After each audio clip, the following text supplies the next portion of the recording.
ഇത് കണ്ടോ? നല്ല ചക്കയാണല്ലോ. വേസ്റ്റ് ആയി പോയല്ലേ? ഇനി ഇത് ഇങ്ങനെ ഒന്ന് വൃത്തിയാക്കാം. ഇത് ഞാൻ വൃത്തിയാക്കും. ഞാൻ വൃത്തിയാക്കും.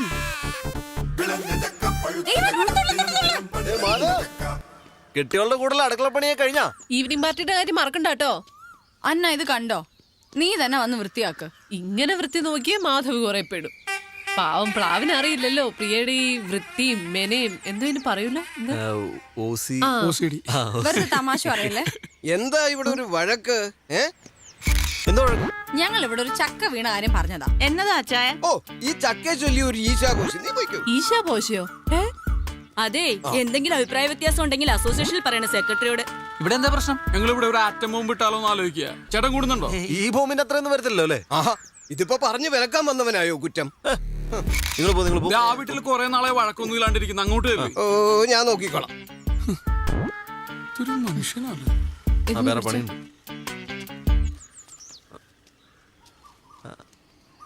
ഹലോ, ഐഡി ഫിക്സ് വിലാസെന്നാ. രാജീവ് പറഞ്ഞിരുന്നില്ല പ്ലാവ് മുറിക്കുന്നതിനെ പറ്റി? പെട്ടെന്ന് വേണമായിരുന്നു. ഓക്കെ. ഇവിടെ മരുന്ന പ്ലാവ് മുറിക്കാൻ ആൾ വരും. അതിനു മുമ്പ് ഞാൻ ഈ കൊമ്പം ക്ലിയർ ചെയ്തേക്കാം. അത് ഒരുമിച്ച് അങ്ങോട്ട് മുറിച്ചാൽ മതി. നീ വേഗം പോട്ട് റെഡിയാ, രാവിലെ മീറ്റിങ്ങുകളല്ലേ. ഓഹോ, അതിനു മുമ്പ് ഒന്ന് വൃത്തിയാക്കിയേക്കാം. അല്ല ജെറി, ഞാൻ ഞാൻ വൃത്തിയാക്കോളാം. ഇത് പ്രശ്നമില്ല. ഇല്ല, കുഴപ്പമില്ല, ഞാൻ വൃത്തിയാക്കോളന്നേ. ഞാൻ പിന്നെ മനസ്സിലുള്ളത് പറയും, അറിയാലോ, കാര്യാക്കണ്ട. ഒരാൾ തോറ്റു കൊടുക്കുന്നതാണ് നല്ലത്. ഇയാളെ കൊണ്ട് കഷ്ടമുള്ളൂ.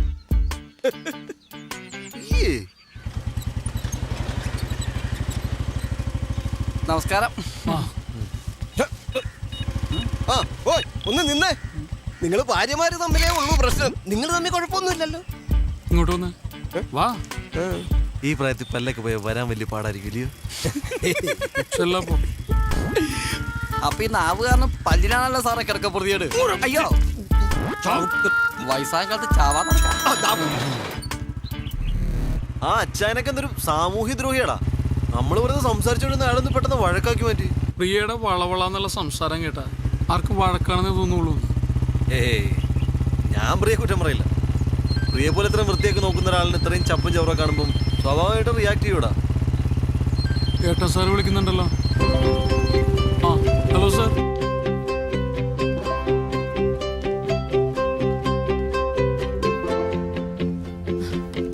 ഈ ഡിസൈൻ ഇപ്പോഴത്തെ ട്രെൻഡാണ് മാഡം. ആണല്ലേ? എന്നാ ഇത് മതി, അത് വേണ്ട. Thank you. ഇനി നമുക്ക് നമ്മുടെ വർക്ക് ഷെഡ്യൂളിനെ കുറിച്ച്. ഈ പ്രണയ നിമിഷങ്ങളിൽ ഞങ്ങളെ ഒഴിവാക്കി തരണം. ശരിയാണ് സാർ.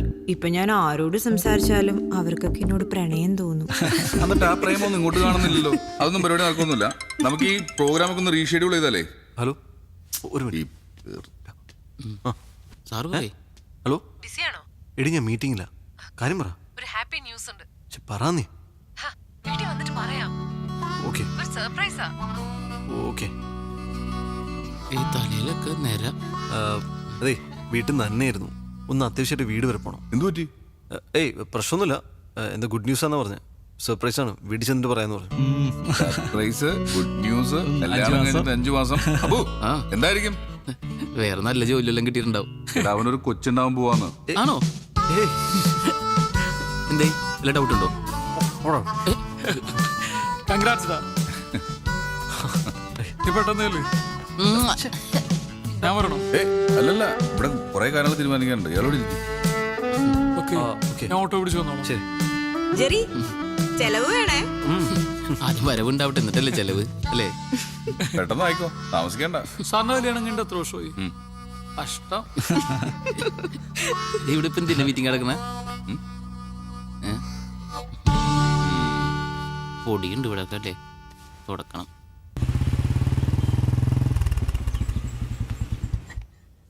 അങ്ങനെയാണോ?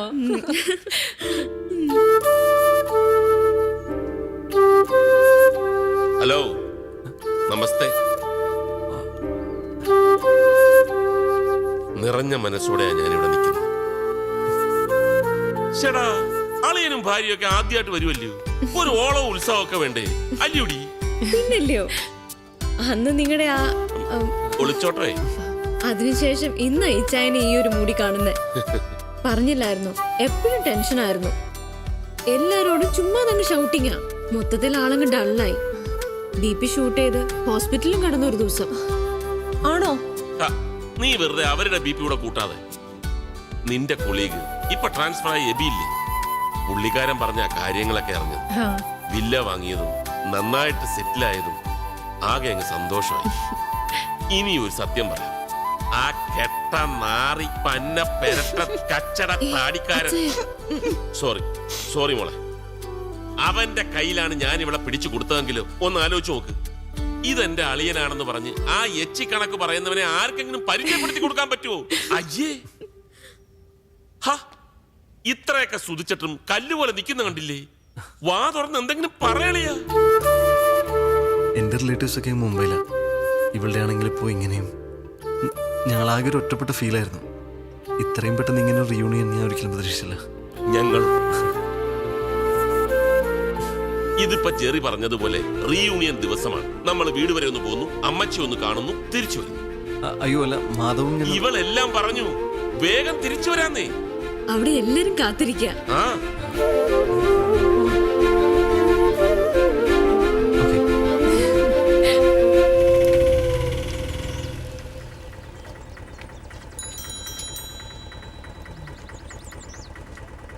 ജെറി, ജെറി, ഞാൻ വന്നിട്ടോ.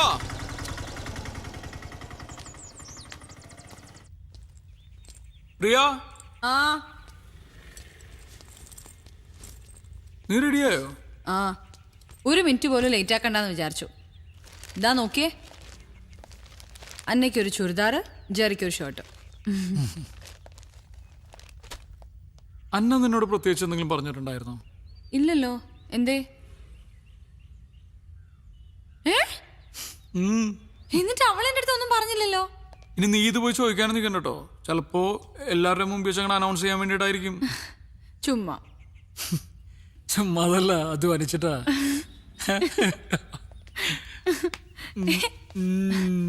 ഒന്ന് പോയേ, വിട്ടേ, സമയമില്ല, പോ. സമയമില്ല അല്ലേ?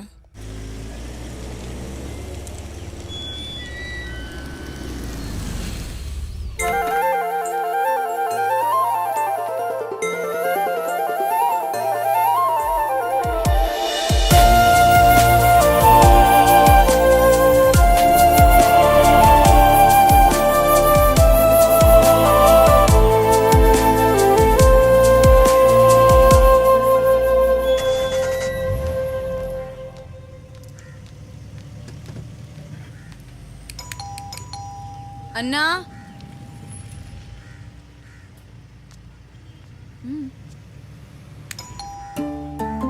ഇവിടെ ആരും ഇല്ലാന്ന് തോന്നുന്നു. പക്ഷെ ബൈക്ക് ഇരിക്കുന്നുണ്ടല്ലോ. ഞാനാണ് വിളിച്ചു നോക്കട്ടെ.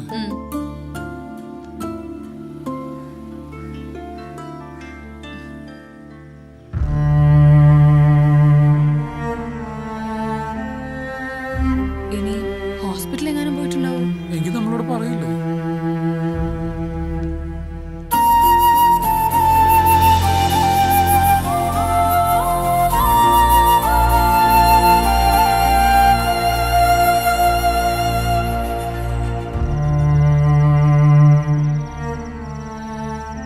എനിക്കെന്തോ ഒരു ടെൻഷൻ പോലെ.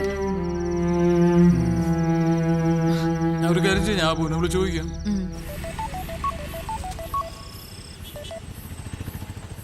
ഹലോ, ആ അബു, പാർട്ടിയൊക്കെ എന്തായി ഭായി?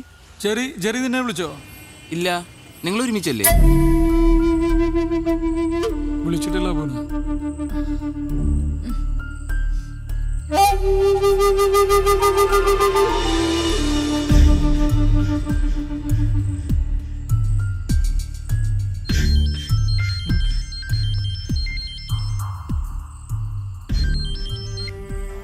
ഹലോ ഹലോ, ഇപ്പോൾ ഡയൽ ടോൺ സബ്സ്ക്രൈബ് ചെയ്യാം. 15 ദിവസത്തേക്ക് വെറും 20 രൂപയ്ക്ക്.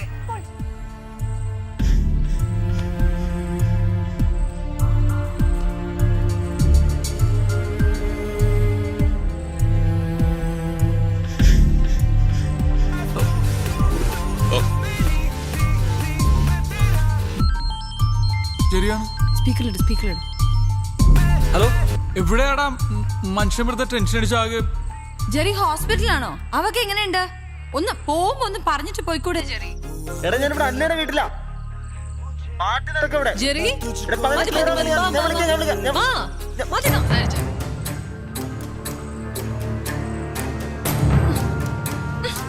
ഏയ് പ്രിയ,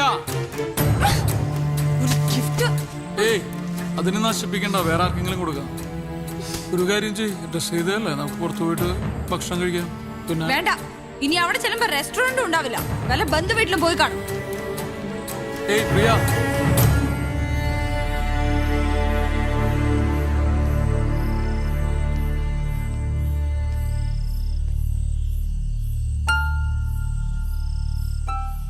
അവരുടെ ബന്ധുക്കളിൽ നിന്നൊക്കെ ഒറ്റപ്പെട്ട പോലെ ആയിരുന്നില്ലേ? പെട്ടെന്ന് പിണക്കമൊക്കെ തീർന്നു കഴിഞ്ഞപ്പോ തീർന്നപ്പോ മനഃപൂർവ്വം ന്യായീകരിക്കാനാണെങ്കിൽ ലോകത്തിലെ എല്ലാത്തിനെയും ന്യായീകരിക്കാം. ആത്മാർത്ഥമായിട്ട് പറ, അവരീ കാണിക്കുന്നത് മര്യാദയാണോ?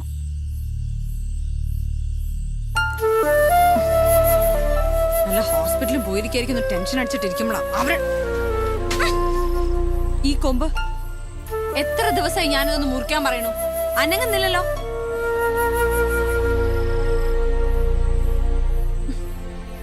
എന്താ അത്ര ആലോചിക്കാൻ?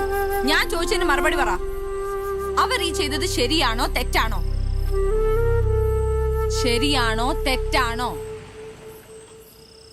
തെറ്റാണ്. ആ ആ.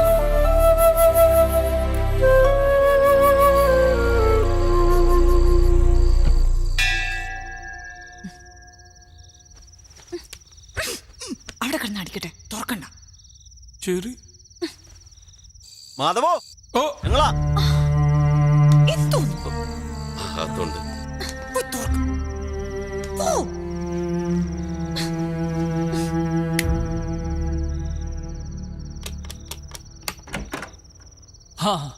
എന്താണ് ഇവിടെ വിളിച്ചു എനക്കില്ലാതെ? പ്രിയക്ക് നല്ല തലവേദന ഉണ്ടായിരുന്നു, അപ്പൊ നേരത്തെ കിടന്നു. ഏതായാലും രണ്ടുപേരോട് ഞാൻ വലിയൊരു സോറി പറയാൻ. ഇവര് പറഞ്ഞായിരുന്നു ഇന്നത്തെ ഗെറ്റ് ടുഗദറിന്റെ കാര്യം. ഞങ്ങളാ ഇവരെ നിർബന്ധിച്ച് കൂട്ടിക്കൊണ്ടുപോയത്. We are really sorry. Sorry പറയേണ്ട കാര്യമൊന്നുമില്ല. ഞാൻ കുറച്ച് ടയർഡാണ്. അപ്പൊ ശരി, ഗുഡ് നൈറ്റ്. ഗുഡ് നൈറ്റ് പറഞ്ഞിട്ടു. That's all right. ഞങ്ങൾക്കും ധൃതിയുണ്ട്. നിങ്ങൾ 4 പേരും കൂടെ പ്ലാൻ ചെയ്ത ഔട്ടിങ് നാളെ നമ്മൾ 6 പേരൂടെ നടക്കും. അയ്യോ, നാളെ പറ്റില്ല. നാളെ എനിക്കൊരു ബൾക്ക് ഓർഡർ കിട്ടിയിട്ടുണ്ട്. ആ ഓർഡർ മറ്റന്നാ പ്ലീസ് ചെയ്യാം. നാളെ നമ്മുടെ പാർട്ടിയാ, നിങ്ങൾ ഒന്നും പറയണ്ട. അല്ല, നാളെ കഴിഞ്ഞ് ഞങ്ങൾ തിരിച്ചു പോവുകയും ചെയ്യും. അയ്യോ, നാളെ പ്ലീസ്, ഞങ്ങളുടെ റിക്വസ്റ്റ്. ആ, പോകുന്നതിന് മുമ്പ് ഒരു കാര്യം കൂടി. ശുദ്ധമായ മുന്തിരി ഉണ്ടാക്കിയതാ.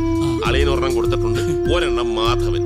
ഹേയ്, ഇതൊന്നും ഇവിടെ ശീലമില്ല, വെറുതെ പോലും വീട്ടിൽ വെക്കാറില്ല. സോറി. ഞാൻ പ്രിയയുടെ ഭാഗത്ത്. ഈ ഒരു സാധനത്തിൽ നിന്നും എത്രയും മാറി നിൽക്കുന്നോ അത്രയും നല്ലത്. പക്ഷെ എനിക്കെന്നും ഇത് വേണം. ഇതിപ്പം ഉപയോഗിക്കണ്ട, ഒരു ഗിഫ്റ്റ് അല്ലേ? വില കൂടിയ ഗിഫ്റ്റ് ഉപയോഗിക്കുന്നവർക്ക് കൊടുക്കുന്നല്ലേ നല്ലത്. അതാണ് നല്ലത്. അല്ല, അതും നേരെ. ഏതായാലും ബാക്കിയൊക്കെ നാളെ വൈകുന്നേരം. Good night. Good night. ഇനി ഇത് ഞാൻ അടിച്ചു തീർക്കണം.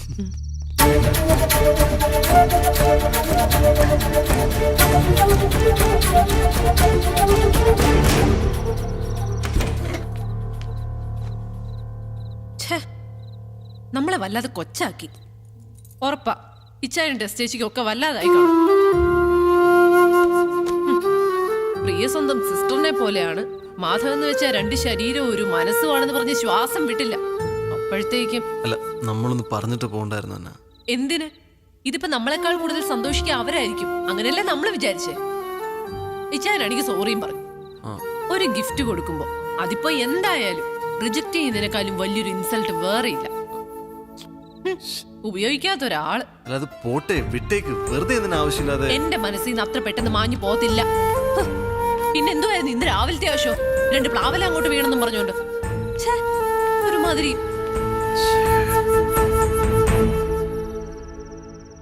നമ്മൾ റിയാക്ട് ചെയ്ത് കുറച്ച് കൂടി പോയി. ഒന്നുമില്ലെങ്കിൽ അവരുടെ ഫാമിലി റിയൂണിയൻ ആയിരുന്നല്ലേ? സാരമില്ല, നാളെ ഈവനിങ് നമുക്ക് പോകുമ്പോ കോമ്പൻസേറ്റ് ചെയ്യാം.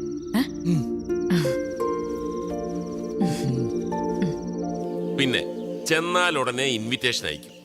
പെട്ടെന്ന് തന്നെ 4 പേരും വിസ അടിപ്പിച്ചോണം. അമേരിക്കയിൽ 15 രാത്രിയും 14 പകലും ഞങ്ങൾ തന്നെ സ്പോൺസർ ചെയ്തിരിക്കുന്നു, ഫ്ലൈറ്റ് ടിക്കറ്റ് ഉൾപ്പെടെ. അല്ലൂടി എന്താടി അമേരിക്ക എന്നൊക്കെ പറഞ്ഞിട്ട് നിനക്കൊരു ഫീല് വരുന്നില്ലല്ലോ. അല്ല, അമേരിക്ക കുറഞ്ഞു പോയോ? എന്നാ പറ, ആർട്ടിക്ക, അന്റാർട്ടിക്ക പറഞ്ഞോളൂ. അതെ, ഞാനൊരു വൈൻ ഓർഡർ ചെയ്യുക, കൂടുന്നവർക്ക് കൂടാം. ഞാൻ പറഞ്ഞല്ലോ, ഈ ഒരു കാര്യത്തിൽ ഞാൻ ആരെയും നിർബന്ധിക്കത്തില്ല, ആരുടെ ഉപദേശം കേൾക്കത്തുമില്ല. ഇച്ചായ വേണ്ട, ഇച്ചായൻ ഒറ്റയ്ക്ക് വൈനൊക്കെ തന്നെ, പക്ഷെ ഇതില്ലാതെ ഇച്ചായന് പറ്റില്ല എന്ന് തോന്നും കാണുന്നവർക്ക്. കണ്ടോ, ഇതാണ് രക്തബന്ധത്തിന്റെ ഒരു കെയർ. വേണ്ട, എന്റെ പെങ്ങളോട് ഐക്യദാർഢ്യം പ്രകടിപ്പിച്ച് ചങ്ക് തകരുന്ന വേദനയോട് ഇന്നത്തേക്ക് ക്യാൻസൽ. എന്താ അണ്ണാ, നമ്മളൊക്കെ അറിയുന്നവരല്ലേ, ഇച്ചായം കഴിച്ചോട്ടെ. ഇച്ചായ അങ്ങനെ ഒറ്റയ്ക്ക് കഴിക്കണ്ട. അളിയന് ഞാൻ ഒരു കമ്പനി കൊടുക്കാൻ പോവാ, ഒരു റെഡ് വൈൻ. എനിക്കൊരു വൈറ്റ് വൈൻ. കഴിക്കില്ല എന്ന് ഇന്നലെ പ്രിയ പറഞ്ഞത് വെറുതെ ആയിരുന്നല്ലേ ഞങ്ങളെ പറ്റിക്കാൻ. അതുകൊണ്ടൊക്കെ ഇതിവിടെ വേണ്ടാന്ന് പറഞ്ഞത്. ഓക്കെ, ഇന്നലെ ഞാൻ പറഞ്ഞത് പിൻവലിച്ചിരിക്കുന്നു. തോന്നുമ്പോ പറയാ, തോന്നുമ്പോ പിൻവലിക്കുക. ബാക്കിയുള്ളവരൊക്കെ അതിനനുസരിച്ച് നിക്കണം എന്നാണോ? അതെ, ഇനി ഞാനൊരു ലോക തത്വം പറയാം. ഈ ഫുഡ് അധിക നേരം ഇരുന്നാൽ തണുത്തു പോകും, അതുകൊണ്ട് ഇതങ്ങോട്ട് കഴിക്കുക.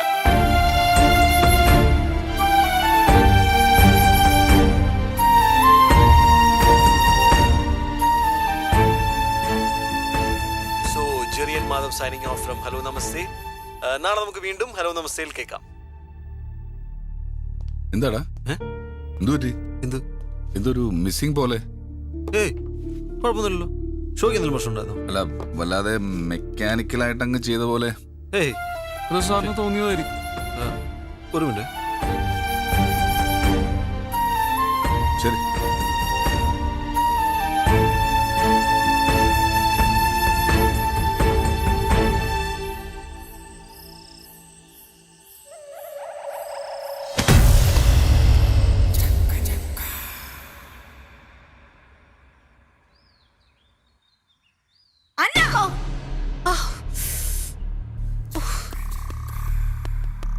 ഇന്നിനി എന്താണാവോ? അന്നാ, ഒന്നിങ്ങോട്ട് വന്നേ. എന്താ പ്രിയ? മനുഷ്യന്റെ ക്ഷമയ്ക്കൊരു പരിധിയുണ്ട്. ഈ പ്ലാവ് അല്ലെങ്കിൽ ഇതിന്റെ ഈ കൊമ്പ് ഇന്ന് മുറിക്കണം. ഒട്ടയും പുഴുവും ഛർദിക്കാൻ വരുന്നത്. ഏയ് പ്രിയ, അതിനിങ്ങനെ ഒച്ച ഉണ്ടാക്കണോ? നമ്മൾ ഈ വില്ല വാങ്ങുമ്പോഴേ ഉണ്ടായിരുന്നോ ഈ പ്ലാവ്? ഈ കൊമ്പ് അന്നേ അങ്ങോട്ട് ചാഞ്ഞു തന്നെ ആയിരുന്നല്ലോ. ന്യായം ഒന്നും പറയണ്ട, എനിക്കിനി ഇത് സഹിക്കാൻ പറ്റില്ല. എന്ത് പറയാ? എന്ത് പ്രശ്നം? ഒന്നുമില്ല, ഈ പ്ലാവ് മുറിക്കണം, അത്ര തന്നെ. ചേട്ടാ, അത് നേരത്തെ തന്നെ മുറിക്കേണ്ടതല്ലായിരുന്നു. അതെ, അങ്ങനെയായിരുന്നെങ്കിൽ മറ്റുള്ളവർക്ക് തലവേദന ഇല്ലാതെ ജീവിക്കായിരുന്നല്ലോ. എന്താ പ്രിയ ഇങ്ങനെയൊക്കെ സംസാരിക്കുന്നത്? എടാ ഇതിനൊരു സൊല്യൂഷൻ കാണും. എടാ നിനക്കറിയാവുന്നല്ലേ, ഞാൻ വിളിച്ചല്ലേ, ആളെ കിട്ടണ്ടേ? എടാ, ശ്രമിച്ചിരുന്നെങ്കിൽ ആളെ കിട്ടാനാണോ പാട്? ഇവിടെ ഇഷ്ടം പോലെ ബംഗാളികളില്ലേ? എന്താ നിങ്ങൾ ഒരു ബംഗാളി വിളിച്ചോണ്ടോ? എന്താ പ്രശ്നം? ഇവിടെ പ്രശ്നമൊന്നുമില്ല, ഞങ്ങൾ തീർത്തോളാം. നിങ്ങൾ തീർത്തോളൂ, പക്ഷേ ഈ ഒച്ചയും ബഹളമൊന്നും ബാക്കിയുള്ളവർക്ക് ബുദ്ധിമുട്ടുണ്ടാക്കരുത്. എന്തിനാ വെറുതെ നാട്ടുകാരെ കൊണ്ട് ചിരിപ്പിക്കാനായിട്ട് ഈ ബഹളം? ഈ ഒരു അവസ്ഥയിൽ ആരാണെങ്കിലും ബഹളം വെച്ച് പോകും. ഇവിടെ ആയതുകൊണ്ട് ഇത്രയും ചെയ്തുള്ളൂ. എന്നാ പിന്നെ ഒരു കാര്യം ചെയ്യാം, ഈ കൊമ്പ് ഞങ്ങൾ തന്നെ അങ്ങ് മുറിച്ചോളാം. അങ്ങനെ ഇപ്പൊ ഞങ്ങളുടെ പ്ലാവാരും മുറിക്കണ്ട. ഓഹോ, അതിന്റെ അർത്ഥം ഞങ്ങളിത് സഹിക്കണമെന്ന്. അത് കുറച്ച് ബുദ്ധിമുട്ടാവും. ഞാനിന്ന് രാത്രി തന്നെ ആളെ വിളിക്കും, ഈ കൊമ്പും മുറിക്കും. അത് പറ്റത്തില്ല. എന്ന് വെച്ചാൽ സമയമാകുമ്പോ ഞാൻ തന്നെ അങ്ങ് മുറിക്കും. പിന്നെ വേറെ എന്തെങ്കിലും പ്രശ്നം ഉണ്ടെങ്കിൽ അത് ഇങ്ങനെയല്ല എക്സ്പ്രസ് ചെയ്യുന്നത്. നീ ആവശ്യമില്ലാതെ സംസാരിക്കരുത് കേട്ടോ. നീ എന്നെ സംസാരിക്കാൻ പഠിപ്പിക്കണ്ട. ഭാര്യയും ഭർത്താവും കൂടെ മനുഷ്യന്റെ സ്വഭാവം മോശമാക്കരുത്.